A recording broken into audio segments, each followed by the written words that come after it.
Good morning students. In the previous class we studied about Braille script, how Braille script used by blind people and who invented it, or what is the story behind the invention of Braille script. Now you know that how those persons who are unable to see can read and write. But you must have seen some person who can't speak and hear. These people express themselves by doing action with their hands. So to understand the language of gesture means sign, you can play a game like a damsharas. Divide the class into two groups.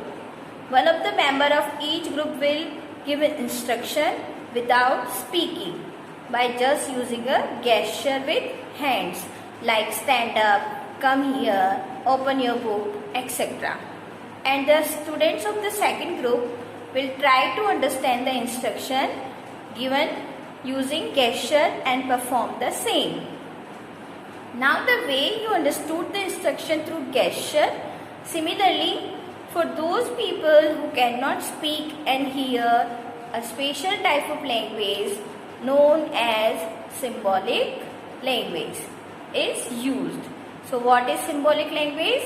The special type of language which are using by the person who cannot speak and hear. In this picture, the symbolic language are given below. Here you can see how to communicate without talking but using the symbols of letters A to Z. You can see in the picture in your book. Here is the sign that is indicate letter A to Z. Students, do you know the Doordarshan telecast a special news bulletin for the deaf and dumb people? You can show this news bulletin to understand more about the sign language.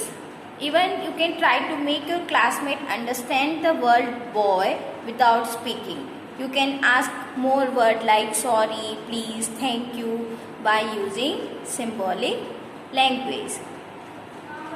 If there are any student in your class who are unable to see, speak or walk, so in what way will you help them? Your answer must be, if there are any student in your class who is blind, then you can help them by reading the lesson loudly. If any student who is unable to speak, you can telling them the things through sign language, and those who are unable to walk, you will help them in their movement from one place to another.